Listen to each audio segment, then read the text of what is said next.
Railway তার খেলা শুরু করে দিয়েছে। তোমরা যদি দেখো তাহলে দেখবে যে এএলপির ভ্যাকেন্সি চলছে, এএলপির ফর্ম ফিল আপ চলছে এবং টেকনিশিয়ান পোস্টেরও নোটিফিকেশান বেরিয়ে গিয়েছে।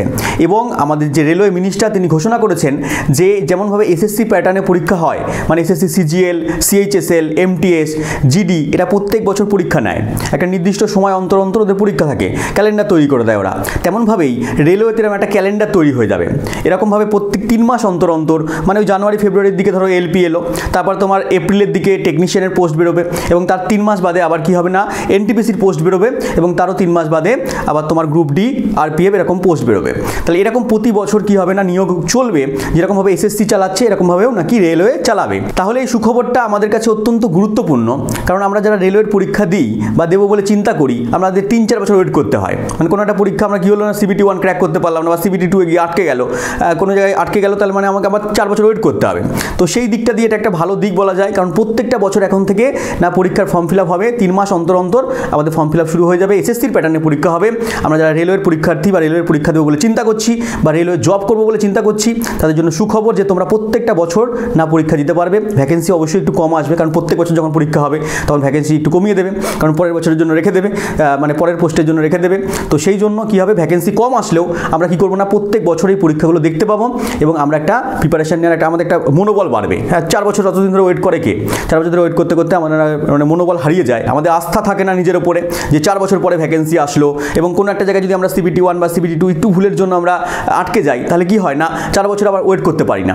তো তার জন্য কি হচ্ছে, আমাদের যখন এখন পরীক্ষা হবে প্রতি বছর মনে করো একবার তুমি আটকে গেলে, তাহলে তুমি পরের বছর আবার সুযোগ পাচ্ছ এবং সেই ভুলগুলো শুধরে নিয়ে আমরা তাড়াতাড়ি একটা চাকরি ক্র্যাক করতে পারি। তো চলো আজকে আমরা শুরু করছি এএলপির জন্য ভেরি মোস্ট ইম্পর্টেন্ট একটা টপিক, যেটা হচ্ছে রেসপিরেশন বা শোষণ।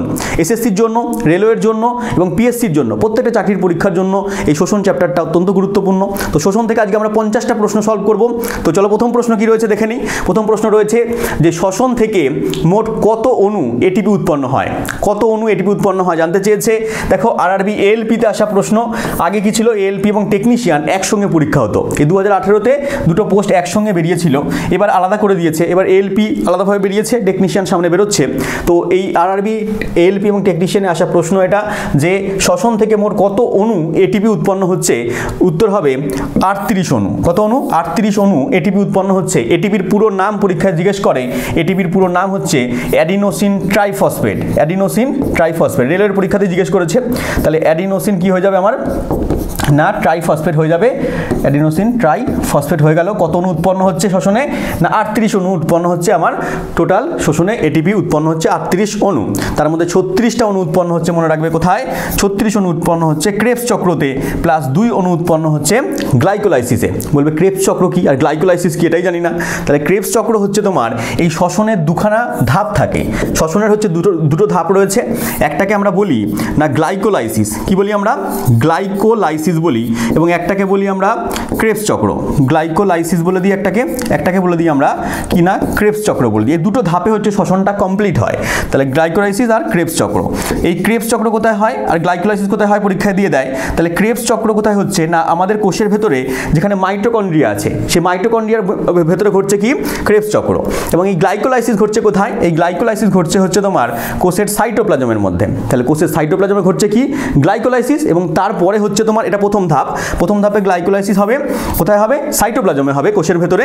এবং তারপরে সেকেন্ড ধাপে হচ্ছে তোমার ক্রেবস চক্র হবে। কোথায় হবে? এটা মাইটোকন্ড্রিয়ার ভেতরে হবে।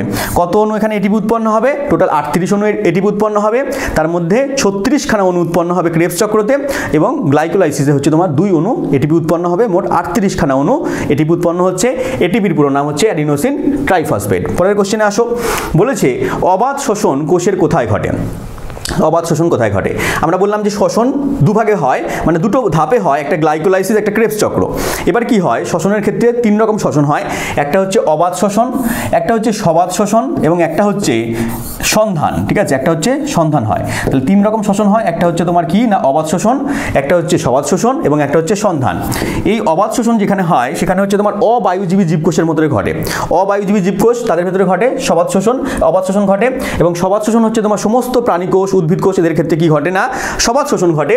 তাহলে সবাত শোষণের ক্ষেত্রে যখন আমরা দেখতে পাই যে দুটো প্রক্রিয়ায় ঘটছে, মানে গ্লাইকোলাইসিসও হচ্ছে আবার ক্রেবস চক্রও হচ্ছে, তাহলে এখানে সবাত শোষণের ক্ষেত্রে দুটো প্রক্রিয়ায় হয়, কিন্তু অবাত শোষণের ক্ষেত্রে কি হয় না, দুটো ধাপে হয় না, এখানে শুধুমাত্র গ্লাইকোলাইসিসটা ঘটে। যেগুলো অনুন্নত ব্যাকটেরিয়া রয়েছে, অবায়ুজীবী জীবকোষ রয়েছে, সেখানে হচ্ছে অবাত শোষণ ঘটে। সবাত শোষণ সমস্ত রকম উন্নত যত রকম উদ্ভিদ এবং প্রাণী রয়েছে তাদের ক্ষেত্রে সবাত শোষণ ঘটে। আর একটা হচ্ছে সন্ধান, আমরা আস্তে আস্তে আসছি, সন্ধান সম্পর্কে আমরা বলবো। তাহলে এতদূর আমার কনসেপ্ট আশা করি ক্লিয়ার হয়ে গেল তোমাদের, যে শ্বসন তিন ভাগে হয়, মানে তিন ভাগে ভাগ করা যায়। একটা হচ্ছে অবাত শোষণ, একটা হচ্ছে সবাত শোষণ, একটা হচ্ছে সন্ধান। তার মধ্যে অবাত শোষণগুলো ঘটে হচ্ছে অবায়ুজীবী জীবকোষে, যেখানে অক্সিজেন নেই, তার ভেতরে ঘটে অবাত শোষণ। অবাত শোষণের একটাই প্রক্রিয়া হয়, সেই প্রক্রিয়াটার নাম হচ্ছে কি, একটাই ধাপ হচ্ছে, তার নাম আমরা কি বলছি না, গ্লাইকোলাইসিস বলে দিচ্ছি। এবং সবাত শোষণে কি হচ্ছে না, দুটো ধাপে কমপ্লিট হচ্ছে, একটা হচ্ছে গ্লাইকোলাইসিস, একটা হচ্ছে ক্রেবস চক্র। তার মানে হচ্ছে অবাত শোষণে যেহেতু একটা ধাপ হচ্ছে, তার মানে গ্লাইকোলাইসিস হচ্ছে, তাহলে গ্লাইকোলাইসিসে কত অণু এটিপি উৎপন্ন হচ্ছে না, 2 অণু এটিপি উৎপন্ন হচ্ছে। তাহলে পরীক্ষায় কোশ্চেন দিতে পারে যে বলো অবাত শোষণে কত অণু এটিপি উৎপন্ন হয়। আমি কি বললাম, অবাত শোষণ একটা ধাপে ঘটছে, মানে এখানে শুধু গ্লাইকোলাইসিস ঘটছে, তাহলে গ্লাইকোলাইসিসে কত অণু এটিপি উৎপন্ন হচ্ছে, একটু আগে আমি বললাম যে গ্লাইকোলাইসিসে আমার 2 অণু এটিপি উৎপন্ন হচ্ছে।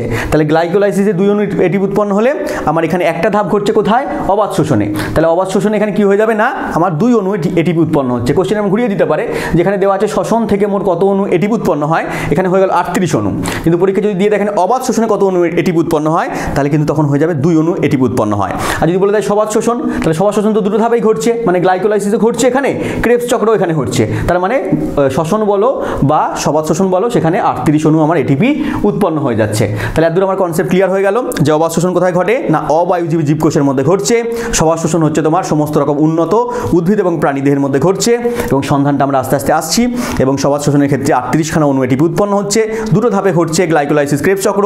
আর এখানে অবাত শোষণটা হচ্ছে অবায়ুজীবী জীবকোষের মধ্যে ঘটছে, এবং এখানে একটা ধাপ হচ্ছে শুধু গ্লাইকোলাইসিস ঘটছে। চলো আমরা পরের প্রশ্নে চলে আসি। কি বলেছে পরের প্রশ্ন, বলেছে ব্যাকটেরিয়ার যে অঙ্গাণুতে শ্বসন ঘটে তার নাম কি। ব্যাকটেরিয়ার কোন অঙ্গাণুতে, কোন অঙ্গে শ্বসনটা ঘটছে তার নাম জানতে চেয়েছে।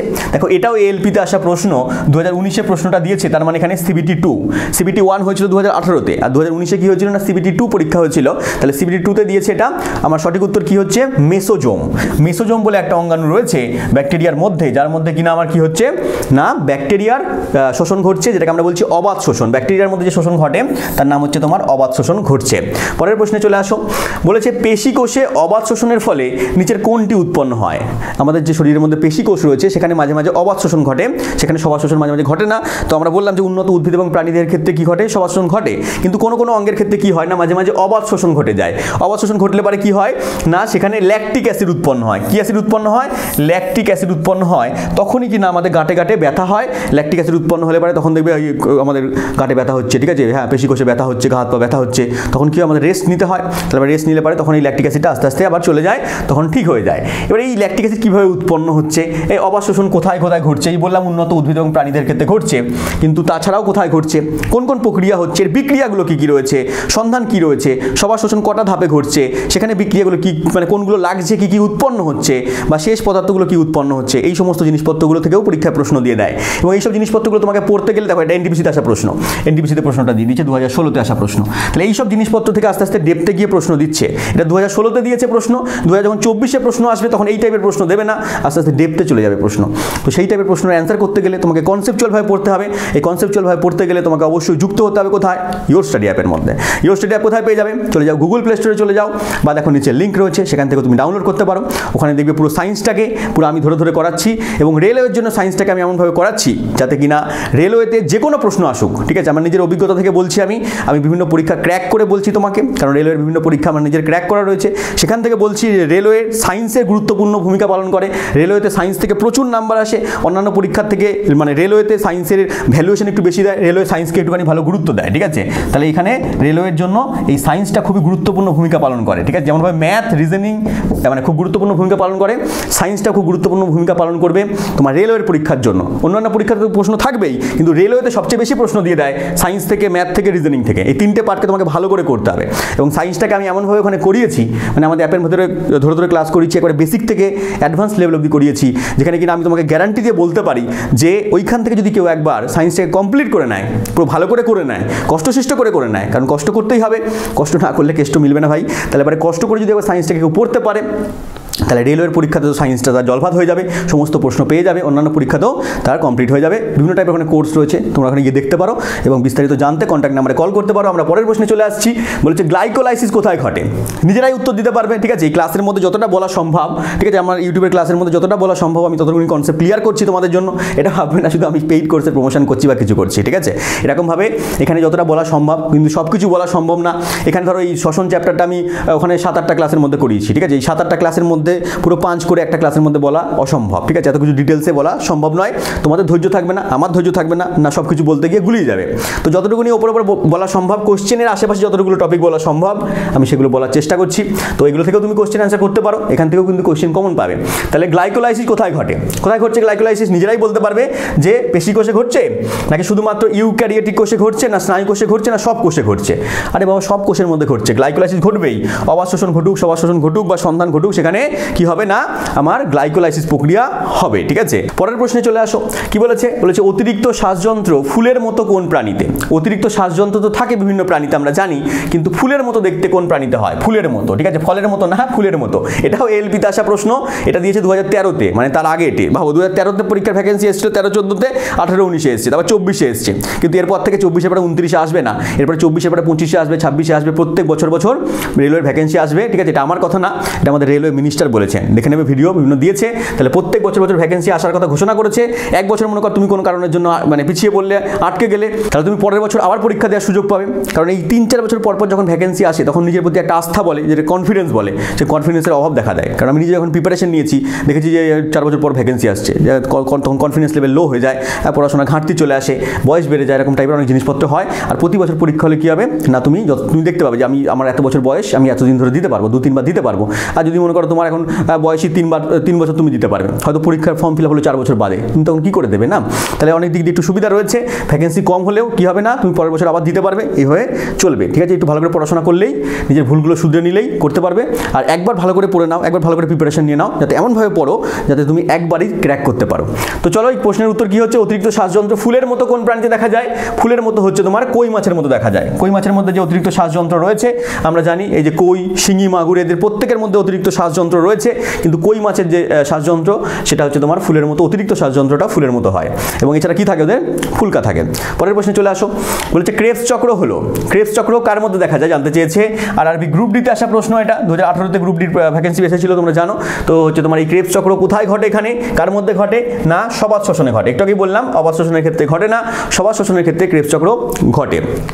পরের প্রশ্নে চলে আসো, কি বলেছে? বলেছে শ্বসন এক প্রকার কিরকম প্রক্রিয়া বা কিরকম বিক্রিয়া? আমরা জানি যে বিপাকে বা যে প্রক্রিয়ায় দেহে শুষ্ক ওজন বেড়ে যায়, তাকে আমরা কি বলি? তাকে আমরা বলি উপচিতি বিপাক বলি, বা উপচিতি বিক্রিয়া বলি, বা উপচিতি প্রক্রিয়া বলি। আর যে বিপাকে দেহে শুষ্ক ওজন বা যে বিক্রিয়া দেহে শুষ্ক ওজন কমে যায়, তাকে আমরা বলি অপচিতি প্রক্রিয়া, অপচিতি বিপাক বা অপচিতি বিক্রিয়া বলে দিই। তোমরা জানো এগুলো। তাহলে পরে এটাকে আমরা কি বলছি? শ্বসনটাকে আমরা বলছি অপচিতি প্রক্রিয়া বা অপচিতি বিপাক বলে দিচ্ছি, কারণ এখানে দেহে শুষ্ক ওজন কিন্তু কমে যায়।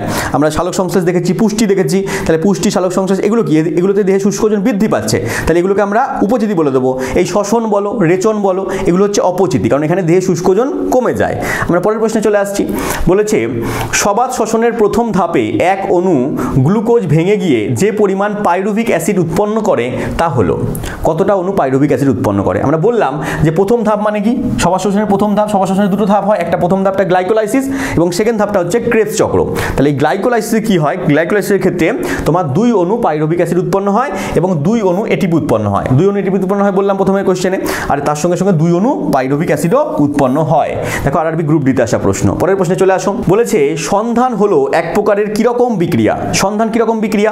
সন্ধান হচ্ছে কার্বোহাইড্রেটের অসম্পূর্ণ জারণ প্রক্রিয়া। কার্বোহাইড্রেটের অসম্পূর্ণ জারণ হলে যেটা হয় সেটাকে আমরা কি বলে দিই? সন্ধান বলে দিই। তাহলে সন্ধান কি হচ্ছে? কার্বোহাইড্রেটের অসম্পূর্ণ জারণ প্রক্রিয়া। পরের কোশ্চেনে চলে আসো, বলেছে গ্লাইকোলাইসিস প্রক্রিয়ায় এক অণু গ্লুকোজ থেকে কত অণু পাইরুভিক অ্যাসিড উৎপন্ন হয়? গ্লাইকোলাইসিস মানেই প্রথম ধাপ, সেকেন্ড ধাপ হচ্ছে ক্রেবস চক্র। তাহলে প্রথম ধাপে কি হচ্ছে? গ্লাইকোলাইসিস থেকে কত অণু তোমার এটিপি উৎপন্ন হচ্ছে? 2 অণু। কত অণু পাইরুভিক অ্যাসিড উৎপন্ন হচ্ছে? 2 অণু। তাহলে সঠিক উত্তর পেয়ে গেলাম অপশন নাম্বার সি, 2 অণু। পরের প্রশ্নে চলে আসো, বলেছে গ্লাইকোলাইসিসের অপর নাম কি? পরীক্ষা বারংবার দিয়ে দেয়, গ্লাইকোলাইসিসের অপর নাম কি জানতে চায়। কি নাম না? 3 জন বিজ্ঞানীর নাম অনুসারে এখানে হয়ে গেছে ইএমপি পথ। ই মানে কি? এমডেন, বিজ্ঞানী নাম অনুসারে দিয়ে দিয়েছে এমডেন। জার্মানির বিজ্ঞানী, জার্মানির এমডেন, এখানে এম মানে হচ্ছে তোমার কি মেয়ারহফ, আর পি মানে হচ্ছে পার্নেস। তাহলে এমডেন, মেয়ারহফ এবং পার্নেস তিনজন বিজ্ঞানীর নাম অনুসারে এই গ্লাইকোলাইসিসটাকে বলা হচ্ছে কি না ইএমপি পথ। তারা প্রথম পর্যবেক্ষণ করেছিলেন, তিনজন মিলে দেখেছিলেন। আসুন আপনারা দেখবো তিনজন একসঙ্গে, তিনজন মিলে দেখে তারা নাম দিয়ে দিয়েছিলেন ইএমপি পথ।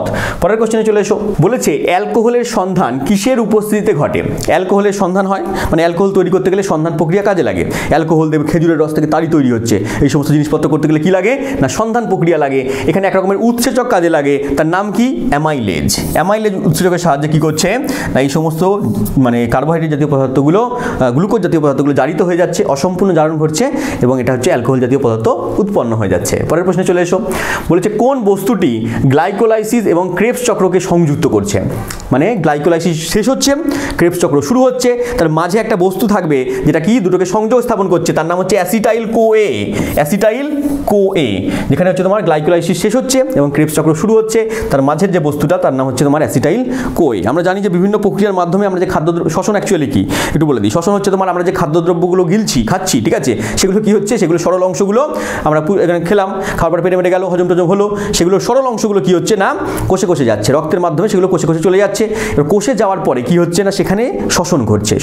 শ্বসন ঘটে কি হচ্ছে, আমরা যে অক্সিজেন নিচ্ছি সেই অক্সিজেন আর এই খাদ্যদ্রব্যের সরল অংশগুলো গিয়ে সেখানের মধ্যে বিক্রিয়া ঘটছে। এই বিক্রিয়াটাকে আমরা শ্বসন বলছি এবং বিক্রিয়ার ফলে কি উৎপন্ন হচ্ছে, আমরা খাদ্যদ্রব্য থেকে কি পাচ্ছি, শক্তি পাচ্ছি, ঠিক আছে। কারণ আমরা এই কাজকর্ম করছি, এই সমস্ত আমরা ছোটো থেকে বড় হলাম, আস্তে আস্তে ছোটোবেলার প্রশ্নকে দেখবি ছোটো ছিল, ঠিক আছে, আস্তে আস্তে বড় হয়ে গেল, ঠিক আছে, এখন তোমাদের সামনে ট্যাং করতে দাঁড়িয়ে আছে, একসময় থেকে বুড়ো হয়ে গেছি আমি, ঠিক আছে। তাহলে কি হচ্ছে, এরকমভাবে ছোটো থেকে বড় হচ্ছে, এই শক্তি উৎপন্ন হচ্ছে, তাহলে এগুলোই শ্বসনের মাধ্যমে ঘটছে এবং তার সঙ্গে সঙ্গে কার্বন ডাইঅক্সাইড উৎপন্ন হচ্ছে। তাহলে এই যে একটা বিক্রিয়া রয়েছে এখানে, বিক্রিয়ার মাধ্যমে এগুলো চলছে, তাহলে এই বিক্রিয়াটাই হচ্ছে তোমার শ্বসন প্রক্রিয়া। কোষে অনবরত ঘটে চলেছে এগুলো, অক্সিজেন এবং আমরা যে খাদ্যদ্রব্যগুলো গ্রহণ করছি সেগুলো কোষের ভেতর যাচ্ছে, সেখানে গিয়ে বিক্রিয়াটা হচ্ছে, তাকে আমরা শ্বসন বলছি। তাহলে এখানে দিয়ে দিয়েছে যে বস্তুটি গ্লাইকোলাইসিস এবং ক্রেবস চক্রকে সংযুক্ত করছে তাকে বলে দিলাম অ্যাসিটাইল কোএ। পরের কোশ্চেনে চলে এসো। ক্রেবস চক্র কোথায় অনুষ্ঠিত হয়? ক্রেবস চক্র কোথায় অনুষ্ঠিত হচ্ছে, অনুষ্ঠান হচ্ছে, কোষের ভেতরে অনবরত অনুষ্ঠান চলছে। হ্যাঁ, গ্লাইকোলাইসিস হচ্ছে, ক্রেবস চক্র চলছে, শক্তি উৎপন্ন হচ্ছে, সেখান থেকে আমরা কি করছি, কাজকর্ম করছি, ড্যাং করতে করতে নাচতে নাচতে এদিক যাচ্ছি। কোথায় হচ্ছে এটা ক্রেবস চক্র? মাইটোকন্ড্রিয়া হচ্ছে। পরের কোশ্চেনে চলে এসো। বলেছে এখানে অক্সিডেটিভ ফসফোরাইলেশন অন্তিম পদার্থ কি? অক্সিডেটিভ ফসফোরাইলেশনের অন্তিম পদার্থের নাম জানতে চেয়েছে এখানে। ফসফোরাইলেশন অ্যাকচুয়ালি এটা শ্বসনের না, কোশ্চেন এখানে আমাদের দিয়ে দিয়েছে। এটা হচ্ছে তোমার কোন প্রক্রিয়া? এটা হচ্ছে সালোক সংশ্লেষ প্রক্রিয়া ঘটে। আমরা জানি যে ফটোফসফোরাইলেশন, ঠিক আছে, এই সমস্ত জিনিসপত্রগুলো ফটোলাইসিস বিক্রিয়া, এগুলো কোথায় ঘটছে? এগুলো হচ্ছে তোমার সালোক সংশ্লেষে ঘটছে। তাহলে এখানে উৎপন্ন পদার্থের নাম হচ্ছে এটিপি আর H2O। এটা মনে রাখবে, আমরা যখন সালোক সংশ্লেষ করাবো তখন ডিটেলস এগুলো বলবো যে ফটোলাইসিস বিক্রিয়া কি, ফটোফসফোরাইলেশন বিক্রিয়া কি, এইসব জিনিসপত্রগুলো রয়েছে। তাহলে এটাও দেখো এলপি পরীক্ষা আসা প্রশ্ন, ঠিক আছে। তাহলে বেশিরভাগ সমস্ত কিছু মানে রেলওয়ের আশা পরীক্ষার প্রশ্ন নিয়েছি আমরা, আর এসএসসি পরীক্ষা আসা প্রশ্ন নিয়েছি, যাতে কিনা রেলওয়ের কমপ্লিট করবে, এসএসসি কমপ্লিট করবে, সব কমপ্লিট হয়ে যাবে, ঠিক আছে। পরের প্রশ্নে চলে আসো। বলেছে তিমির শাসঙ্গের নাম কি? তিমির শাসঙ্গ কি? দেখো অপশন এখানে কি দেওয়া আছে, ফুলকা দেওয়া আছে, ট্রাকিয়া দেওয়া আছে, এখানে মোনোসিস্টিস দেওয়া আছে, দেহত্বক দেওয়া আছে। কোন অপশনটা হবে? সবাই ABCD একটা করে টিক করে দেবে, কিন্তু কোনো অপশনটা এখানে হবে না, সবগুলোই ভুল দেওয়া আছে। তিমির শাসঙ্গ হচ্ছে তোমার ফুসফুস হবে। কি হবে? ফুসফুস হয়ে যাচ্ছে তিমির শাসঙ্গের নাম, এটা মনে রেখে দেবা, ঠিক আছে। পরীক্ষায় কোশ্চেনে যদি দিয়ে থাকে তার মানে এই কোশ্চেনটা ভুল ছিল, এই কোশ্চেনের জন্য মানে নেগেটিভ হয়ে যাবে না, কোশ্চেনটা বাদ চলে যায়, কোশ্চেনের জন্য তারা গ্রেস পয়েন্ট দিয়ে দেয়, গ্রেস মার্ক তারা পেয়ে যায়, ঠিক আছে। ছেলেপুলেরা এরকম নিয়ম থাকে, রেলওয়েতে এরকম নিয়ম থাকে। এনটিপিসিতে আসা প্রশ্ন এটা 2022-এ প্রশ্নটা দিয়েছে, যদি এই অপশনগুলো থাকে তাহলে পরে এই কোশ্চেনটা তাহলে ওরা নেগলেক্ট করে দেয়, বা এই কোশ্চেনের জন্য প্রত্যেকে যা নাম্বার 1 নম্বর করে দিয়ে দেয়, ঠিক আছে। পরের প্রশ্নে চলে আসো। বলেছে অবাধ শ্বসনে পেশিকোষে উৎপন্ন হয়। অবাধ শ্বসনে বললাম পেশিকোষে কি উৎপন্ন হচ্ছে? ল্যাকটিক অ্যাসিড উৎপন্ন হচ্ছে। কি উৎপন্ন হচ্ছে? না, ল্যাকটিক অ্যাসিড উৎপন্ন হচ্ছে। পরের প্রশ্নে চলে আসো। বলেছে ফড়িংয়ের শাসঙ্গের নাম কি? ফড়িংয়ের শাসঙ্গের নাম কি? ফড়িং দেখেছো, ঠিক আছে, ছোটবেলায় এসব ফড়িং দেখবে। তাহলে এই ফড়িংয়ের শাসঙ্গের নাম হচ্ছে শ্বাসনালী। কি না? শ্বাসনালী হচ্ছে ফড়িংয়ের শাসঙ্গের নাম, যার সাহায্যে ওরা অক্সিজেনকে গ্রহণ করছে, কার্বন ডাইঅক্সাইডকে ত্যাগ করছে। আমাদের শাসঙ্গের নাম কি? কমেন্টে লিখে দেবে। পরের প্রশ্নে চলে আসো। বলেছে শ্বসনে উৎপাদিত মোট এটিপি অণুর পরিমাণ কত? মোট এটিপি অণুর পরিমাণ জানতে চেয়েছে শ্বসনের ক্ষেত্রে। বলতে হবে? আর বলতে হবে? বলো। বলতে হবে না, ঠিক আছে, জানো তোমরা সবাই, অপশন নাম্বার সি হবে। পরের প্রশ্নে চলে আসো। বলেছে আমাদের ফুসফুসের একক হলো, আমাদের ফুসফুসের একক কি জানতে চেয়েছে এখানে, বা ফুসফুসগুলো কি নিয়ে তৈরি হয়েছে, ফুসফুসের ভেতরে কি আছে জানতে চেয়েছে এখানে। সঠিক উত্তর কি হবে? বায়ুথলি রয়েছে। কি আছে? বায়ুথলি আছে, যার ভেতরে আমরা কি করি, বায়ুগুলোকে, অক্সিজেনগুলোকে ওখানে জমা করে রেখে দিই, আস্তে আস্তে আমরা শ্বাস নেওয়ার কাজে এগুলোকে ইউজ করছি। তাহলে ফুসফুসের একক কি? বায়ুথলি পেয়ে গেলাম। পরের প্রশ্নে চলে এসো। ব্যাঙাচির শোষণ অঙ্গের নাম কি? ব্যাঙাচির শ্বাসঙ্গের নাম জানতে চেয়েছে। কি হয়ে যাবে আমার? সঠিক উত্তর হচ্ছে বহিঃফুলকা। কি হচ্ছে ব্যাঙাচির ক্ষেত্রে? বহিঃফুলকা হচ্ছে। পরীক্ষায় তো কমেন্টে লিখবে আমাকে যে ব্যাঙের শ্বাসঙ্গের নাম কি। ব্যাঙাচির তো হয়ে গেল বহিঃফুলকা। স্বাভাবিক ফুলকা, কিন্তু ব্যাঙাচি থেকে যখন ব্যাঙ হয়ে যাচ্ছে, পূর্ণাঙ্গ ব্যাঙ হয়ে যাচ্ছে, তখন ব্যাঙের শাসঙ্গের নাম তুমি আমাকে কমেন্টে লিখে দেবে। আমরা পরের প্রশ্নে চলে আসছি। বলেছে কোনটি উদ্ভিদের শাসঙ্গ, নিচের কোনটা উদ্ভিদের ক্ষেত্রে শাসঙ্গের কাজ করছে? সঠিক উত্তর কি হচ্ছে? লেন্টিসেল। কি হচ্ছে এখানে? লেন্টিসেল হচ্ছে সঠিক উত্তর হয়ে যাচ্ছে। পরের প্রশ্নে চলে আসো। এখানে দেওয়া আছে প্রাপ্তবয়স্ক মানুষের প্রতি মিনিটে শ্বাসকার্যের সংখ্যা কত? প্রাপ্তবয়স্ক মানুষের প্রতি মিনিটে শ্বাসকার্যের সংখ্যা জানা যাচ্ছে, হার্টবিট না, পরীক্ষা ছেলেপেলে জানে হার্টবিট হচ্ছে 72 বার হয়। শ্বাসকার্যের সংখ্যা কত হবে? 14 থেকে 18 বার। প্রাপ্তবয়স্কদের ক্ষেত্রে 14 থেকে 18 বার, এবং যদি মানে শিশু হয় তার ক্ষেত্রে একটু বেড়ে যায়, শিশুর ক্ষেত্রে একটু বেশি হয়, কিন্তু প্রাপ্তবয়স্ক হলে 14 থেকে মোটামুটি 18 বার শ্বাসকার্যের সংখ্যা নিলে এটা হচ্ছে তোমার 14 থেকে 18 বার মিনিটের মধ্যে হবে। আর হার্টবিট হচ্ছে মিনিটে 72 বার হচ্ছে। পরের প্রশ্নে চলে আসো। দীর্ঘদিন হাঁপানিতে ভোগার ফলে বায়ুথলির স্থিতিস্থাপকতা নষ্ট হয় কোন রোগে? হাঁপানিতে যদি ভোগো কোনো কারণের জন্য, যদি এই সমস্ত রোগ হয়ে যায়, ফুসফুসের রোগ হয়ে যায়, তাহলে পরে বায়ুথলির স্থিতিস্থাপকতা নষ্ট হয়ে যায় কোন রোগের ক্ষেত্রে? রোগটার নাম হচ্ছে এমফাইসেমা। কি নাম? এমফাইসেমা। দেখো রোগের মধ্যে থেকে মানে প্রত্যেকটা জিনিস থেকে রোগের মধ্যে কোশ্চেন না দিয়ে দেয়, মানে যাই তুমি পড়বে তার মধ্যে থেকে রোগ পেয়ে যাবে, কোনো না কোনো রোগ তুমি পেয়ে যাবে। তাহলে এখানে আমরা শ্বসন পড়ছি, তার মধ্যে থেকে রোগ পেয়ে গেলাম, কি হচ্ছে এখানে? এমফাইসেমা। তাহলে পরের কোশ্চেনে চলে আসছি। আমাদের ফুসফুসের বায়ু ধারকত্ব কত? আমাদের ফুসফুসের মধ্যে আমরা কত লিটার বায়ুকে ধারণ করে রাখতে পারি সেটা জানতে চেয়েছে এখানে। সঠিক উত্তর কি হবে?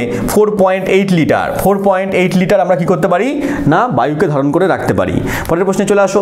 আরশোলা শ্বাস ছিদ্র কটা? আরশোলা দেহের মধ্যে শ্বাস ছিদ্র কটা? ঠিক আছে, আরশোলা যে শ্বাস অঙ্গের নাম, তার নাম আমরা জানি ট্রাকিয়া বলা হয়। তাহলে এই ট্রাকিয়ার মধ্যে কতগুলো শ্বাস ছিদ্র রয়েছে জানতে চেয়েছে। বলেছে এই শ্বাস ছিদ্রের সংখ্যা বা ট্রাকিয়ার সংখ্যা হচ্ছে তোমার 2 জোড়া বক্ষে রয়েছে এবং 8 জোড়া হচ্ছে উদরে রয়েছে। তাহলে 2 জোড়া বক্ষে এবং 8 জোড়া কি উদরে রয়েছে। দেখো এখান থেকে দেখো অপশন নাম্বার সি উত্তর হয়ে গেল। এবার এটা দেখো ডাইরেক্টলি কোশ্চেন দেয়নি যে আরশোলার শ্বাসঙ্গের নাম কি, একটুখানি ডিপে কোশ্চেন দিয়ে দিয়েছে যেখানে যে শ্বাস ছিদ্রের সংখ্যা কটা, 2 জোড়া বক্ষে রয়েছে, 8 জোড়া উদরে রয়েছে, জানতে হবে একটু ডিপে গিয়ে। পরের প্রশ্নে চলে আসো। বলেছে সবাত শোষণে 38 অণু যে এটিপি উৎপন্ন হয় সেটা উৎপন্ন করতে কত অণু গ্লুকোজ লাগে? এই 38 অণু এটিপি উৎপন্ন করতে গেলে কত অণু গ্লুকোজ লাগবে, প্রয়োজন হবে? কত হবে? একেবারে কম 1 অণু। 1 অণু গ্লুকোজকে নাও, 38 অণু তুমি এটিপি উৎপন্ন করো, তারপর ড্যাং ড্যাং করতে করতে চলো। এই 1 অণু গ্লুকোজ মানে হচ্ছে তোমার 180 গ্রাম। 180 গ্রাম গ্লুকোজ। তাহলে এর হচ্ছে তোমার ভর কত রয়েছে? 180 গ্রাম। মনে রাখবে 1 অণু গ্লুকোজের ভর যদি জানতে চায় তাহলে আণবিক ভর, তাহলে 180 গ্রাম সঠিক উত্তর হয়ে যাবে।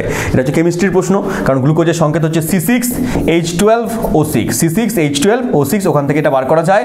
সি এর হচ্ছে তোমার ভর হচ্ছে তোমার 12, ধরে নেবে এখানে 12 দিয়ে 6কে গুণ করবে, হাইড্রোজেনের 1 হয়, 1কে 12 দিয়ে গুণ করবে এখানে, আর এখানে তোমার অক্সিজেনের হচ্ছে 16 হয়, 16কে 6 দিয়ে গুণ করে দেবে, দেখবে সবগুলো যোগ করলে পরে এরকম পেয়ে যাচ্ছে 180। পরের প্রশ্নে চলে আসো। রক্তে বেশিরভাগ CO2 কোন রূপে বর্তমান? রক্তের ভেতরে যে আমাদের CO2 রয়েছে সেই CO2টা কি রূপে বর্তমান রয়েছে? Hydrogen carbonate. হাইড্রোজেন কার্বনেট রূপে বর্তমান রয়েছে আমাদের রক্তের ভেতরে CO2টা। তো রক্তের ভেতর দিয়ে যখন CO2টা আসছে, শিরার মধ্যে দিয়ে আসছে, তখন সেটা আবার কি হয় না হৃৎপিণ্ডে আসছে, সেই হৃৎপিণ্ডটাকে কি করছে? CO2 রূপে মুক্ত করে দিচ্ছে, ফুসফুসে পাঠিয়ে দিচ্ছে, ফুসফুসটা আবার বাইরে আমাদের দিয়ে আমরা পরিবেশের মধ্যে ছেড়ে দিচ্ছি। গাছপালাকে বলছি আপনারা নিন, আপনাদের আমরা সাহায্য করছি। অ্যাকচুয়ালি গাছপালাদেরকে আমরা সাহায্য করছি না, গাছপালা আমাদেরকে সাহায্য করছে। পরের প্রশ্নে চলে আসো। হিমোগ্লোবিন হলো অক্সিজেন বহনকারী রঞ্জক। হিমোগ্লোবিন হলো অক্সিজেন বহনকারী রঞ্জক, মানে হিমোগ্লোবিনের ভেতরে কোন রঞ্জকটার আছে যে যার জন্য কি হচ্ছে? অক্সিজেন বহন করছে। মানে হিমোগ্লোবিনের ভেতরে কোন রঞ্জক পদার্থটা থাকার জন্য সেটা কি করছে? অক্সিজেনকে বহন করতে পারছে। হিমোগ্লোবিন কোথায় আছে?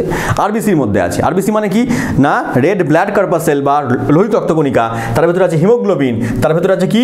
এরিথ্রোসাইট। এরিথ্রোসাইট বলে একটা রঞ্জক রয়েছে যেটা কিনা কি করছে? অক্সিজেনকে বহন করতে সাহায্য করছে। পরের প্রশ্নে চলে আসো। বলেছে শ্বসনে উৎপন্ন এটিপির পরিমাণ কত? মোট এটিপি অণুর পরিমাণ কত? আর বলতে হবে না, বারংবার কোশ্চেন দিচ্ছে, তোমরা আমাকে কমেন্টে লিখবে কত অণু এটিপি উৎপন্ন হচ্ছে। ক্রেবস চক্র কোথায় ঘটছে? আবারও কোশ্চেন দিচ্ছে ক্রেবস চক্র কোথায় ঘটছে? মাইটোকন্ড্রিয়ায় ঘটছে। পরের প্রশ্নে চলে আসো। শ্বসনে উৎপন্ন গ্যাসের নাম কি? শ্বসনে উৎপন্ন কোন গ্যাস হচ্ছে? বারবার বলছি যে CO2 গ্যাস উৎপন্ন করছে, আমরা অক্সিজেন গ্যাসকে নিচ্ছি, শ্বসনের ফলে কি হচ্ছে না CO2কে বাইরে বার করে দিচ্ছে, তাহলে এখানে শ্বসনে উৎপন্ন গ্যাসের নাম CO2 বা কার্বন ডাই অক্সাইড। পরের প্রশ্নে আসছি। যে প্রক্রিয়া শেষে পাইরুভিক অ্যাসিড উৎপন্ন হয় সেটা কি? পাইরুভিক অ্যাসিড কোন প্রক্রিয়া উৎপন্ন হচ্ছে? গ্লাইকোলাইসিস। গ্লাইকোলাইসিস উৎপন্ন পাইরুভিক অ্যাসিডের পরিমাণ 2 অণু এবং এটিপির পরিমাণও 2 অণু। পরের প্রশ্নে চলে আসো। বলেছে শ্বসনে অংশগ্রহণকারী একটি কোষীয় অঙ্গাণু হলো। শ্বসনে অংশগ্রহণকারী একটা কোষীয় অঙ্গাণুর নাম জানতে চেয়েছে এখানে। কি হবে এখানে? মাইটোকন্ড্রিয়া। মাইটোকন্ড্রিয়া এবং সাইটোপ্লাজম সঠিক উত্তর হয়ে যাচ্ছে। পরের প্রশ্নে চলে আসো।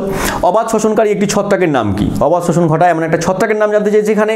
সঠিক উত্তর কি হচ্ছে? ইস্ট হয়ে যাবে। ইস্ট হচ্ছে এখানে সঠিক উত্তর হয়ে যাচ্ছে। পরের প্রশ্নে চলে আসো। গ্লাইকোলাইসিসে উৎপন্ন এটিপি অণুর সংখ্যা কত? বলতে হবে? আর বলতে হবে না, কমেন্টে লিখবে। পরের প্রশ্নে চলে আসো। শ্বসনের প্রধান শ্বসন বস্তুর নাম কি? শ্বসনে প্রধান শ্বসন বস্তু হচ্ছে কি? গ্লুকোজ। গ্লুকোজ হচ্ছে প্রধান শ্বসন বস্তুর নাম। পরের প্রশ্নে চলে আসো।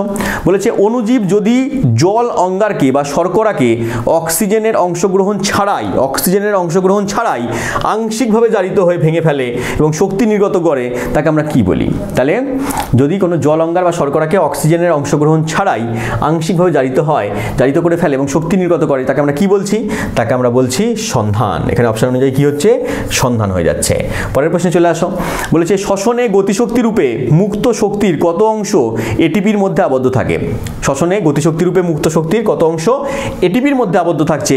মাত্র 40%। মাত্র কত? 40% আবদ্ধ থাকছে এটিপির মধ্যে। দেখো এটাও এলপিতে আসা প্রশ্ন। পরের প্রশ্নে চলে আসো। বলেছে শ্বসন সম্পর্কে যে তথ্যটি সত্য নয়, কোন তথ্যটি এখানে সত্য নয় জানতে চেয়েছে। বলেছে শ্বসনে উৎসেচকের প্রয়োজন হয় না। একেবারে ভুল বলেছে এটা, ঠিক আছে? আচ্ছা, এটাই আমার সঠিক উত্তর হয়ে যাবে। পরেরগুলো দেখে নিই একবার। শ্বসনে কেবল সজীব কোষেই ঘটে। হ্যাঁ, সজীব কোষের মধ্যে ঘটবে। যারা নির্জীব জড় পদার্থ তাদের মধ্যে কি শ্বসন ঘটবে? তাদের শ্বসনে করার দরকার কি? তারা তো নড়াচড়াই করে না। শ্বসনে মুক্ত অক্সিজেন সহযোগে বা মুক্ত অক্সিজেন ছাড়া ঘটতে পারে। এটা ঠিক বলেছে, মুক্ত অক্সিজেনের সহযোগে ঘটতে পারে সবার শোষণে, আর মুক্ত অক্সিজেন ছাড়া অবায়ুজীবী জীবকোষের মধ্যে কি ঘটে? অবশোষণ ঘটে। শ্বসনকালে তাপমাত্রা সীমিত থাকে। শ্বসনকালে তাপমাত্রা কি হয়? দেহের তাপমাত্রা সীমিত থাকে। আমাদের জানি যে আমাদের দেহের তাপমাত্রা সীমিত রয়েছে। এটা তো ঠিক বলেছে। পুরোপুরি আমরা এটাকে মিথ্যা বলতে পারবো না, একমাত্র মিথ্যা বলতে পারবো শ্বসনে উৎসেচকের প্রয়োজন হয় না। এটা একমাত্র মিথ্যা বলে দিয়েছে। এটা আমার অপশন নাম্বার এ সঠিক উত্তর হয়ে যাচ্ছে। পরের প্রশ্নে চলে আসো। 1 গ্রাম মোল গ্লুকোজ বলতে বোঝায়, 1 গ্রাম মোল গ্লুকোজ বললাম যে 1 গ্রাম মোল গ্লুকোজ বলতে বোঝায় কত? 180 গ্রাম গ্লুকোজকে। 180 গ্রাম গ্লুকোজকে বোঝানো হচ্ছে। পরের প্রশ্নে আসছি। বলেছে সবাত শ্বসনের প্রথম ধাপের বিক্রিয়া ঘটে সজীব কোষের কোথায়? প্রথম ধাপের বিক্রিয়া ঘটে কোথায়? প্রথম ধাপ মানে গ্লাইকোলাইসিস। কোথায় ঘটছে? সাইটোপ্লাজমে ঘটছে। দ্বিতীয় ধাপ কোথায় ঘটছে? মাইটোকন্ড্রিয়ায় ঘটছে। নাম কি? ক্রেবস চক্র। পরের প্রশ্নে আসো। সবাত শ্বসনের প্রথম পর্যায়ে ড্যাশ অণু এটিপি উৎপন্ন হয়। কত অণু উৎপন্ন হয়? না, 2 অণু এটিপি উৎপন্ন হচ্ছে প্রথম পর্যায়ে গ্লাইকোলাইসিসে। পরের প্রশ্নে আসো। বলেছে শ্বসনের দ্বিতীয় পর্যায়ে পাইরুভিক অ্যাসিড অক্সিজেনের উপস্থিতিতে সম্পূর্ণরূপে ভেঙে গিয়ে কিসে পরিণত হয়? তাহলে প্রথম পর্যায়ে কি হলো? গ্লাইকোলাইসিস থেকে 2 অণু পাইরুভিক অ্যাসিড উৎপন্ন হলো, 2 অণু তোমার এটিপি উৎপন্ন হলো। সেই পাইরুভিক অ্যাসিডটা সেকেন্ড পর্যায়ে গিয়ে অক্সিজেনের উপস্থিতিতে সম্পূর্ণরূপে ভেঙে যাচ্ছে। ভেঙে কি উৎপন্ন করছে? ভেঙে উৎপন্ন করছে CO2 এবং জল। CO2 এবং জল, খুললে কল পড়বে জল। তাহলে CO2 এবং জল উৎপন্ন হচ্ছে। পরের প্রশ্নে চলে আসো। বলেছে সবাত শ্বসনের দ্বিতীয় পর্যায়ের বিক্রিয়া ঘটে। দ্বিতীয় পর্যায়ে কোথায় ঘটে? মাইটোকন্ড্রিয়া ঘটে। কোন অপশনে আছে? খুঁজে খুঁজে বার করো। অপশন নাম্বার সি তে রয়েছে। পরের প্রশ্নে আসো। দ্রুত অনিয়ন্ত্রিত জারণ দ্বারা বস্তুর শক্তির মুক্তি হলো। দ্রুত অনিয়ন্ত্রিত, দ্রুত যখন হচ্ছে, অনিয়ন্ত্রিত হচ্ছে, কোনো নিয়ন্ত্রণ ছাড়া ঘটছে, যখন কোনো বস্তু জারণ ঘটছে এবং শক্তি উৎপন্ন হচ্ছে, তাকে আমরা তখন শ্বসন বলবো না, রেচনও বলবো না, সালোক সংশ্লেষও বলবো না, বলে দেবো দহন। কি হচ্ছে? দহন ঘটছে। পরের প্রশ্নে চলে এসো। কোষে শক্তিঘর কাকে বলে? বারংবার আসা প্রশ্ন। কোষে শক্তিঘর কাকে বলে? বাচ্চা থেকে আমরা পড়ে আসছি। কোষে শক্তিঘর কাকে বলছি আমরা? মাইটোকন্ড্রিয়াকে বলছি। পরের প্রশ্নে চলে আসো। প্রান্তীয় শোষণ সম্পন্ন হয়। প্রান্তীয় শোষণ কার মধ্যে ঘটছে? প্রান্তীয় শোষণ ঘটছে মাইটোকন্ড্রিয়ার অন্তঃপর্দার মধ্যে। তাহলে প্রান্তীয় অন্তঃপর্দার মধ্যে ঘটছে কার অন্তঃপর্দা? মাইটোকন্ড্রিয়ার অন্তঃপর্দা। পরের প্রশ্নে আসো। বলেছে এখানে বাত শোষণে, বাত হবে না, এটা সবাত করে দাও। কি করবে? সটা পড়েনি। তাহলে এখানে সবাত শোষণে 1 গ্রাম অণু গ্লুকোজ জারিত হয়ে যে পরিমাণ তাপশক্তি উৎপন্ন হয় তার পরিমাণ কত? তাহলে সবাত শোষণের ক্ষেত্রে 1 গ্রাম অণু গ্লুকোজ জারিত হয়ে 686 কিলো ক্যালোরি শক্তি উৎপন্ন হচ্ছে। কিলো ক্যালোরি হচ্ছে তোমার এখানে তাপশক্তির একক। তাহলে 686 কিলো ক্যালোরি শক্তি উৎপন্ন হচ্ছে কার ক্ষেত্রে? সবাত শোষণের ক্ষেত্রে। আর অবাতের ক্ষেত্রে কি হচ্ছে? 50 কিলো ক্যালোরি। অবাতের ক্ষেত্রে তখন এটা শুধুমাত্র গ্লাইকোলাইসিসে ঘটছে, গ্লাইকোলাইসিস প্রক্রিয়ার মধ্যে ঘটছে, তোমার সাইটোপ্লাজমের মধ্যে ঘটছে। 50 কিলো ক্যালোরি শক্তি উৎপন্ন হচ্ছে। এটাও পরীক্ষা দিয়ে দেয়, মনে রাখবে এটা। তাহলে আজকে আমরা 51খানা প্রশ্ন করে দিলাম, ঠিক আছে? 50 না, একটা কোশ্চেন বেশি করে দিলাম এবং তার সঙ্গে সঙ্গে আশেপাশে যে কনসেপ্টগুলো ছিল সেগুলো আমি বলার চেষ্টা করলাম তোমাদেরকে। আশা করি তুমি ক্লাসটা বুঝতে পারলে। দেখা হবে এরকম কোনো ইম্পর্টেন্ট টপিক নিয়ে। ততক্ষণ ভালো থেকো। Thank you. জয় হিন্দ।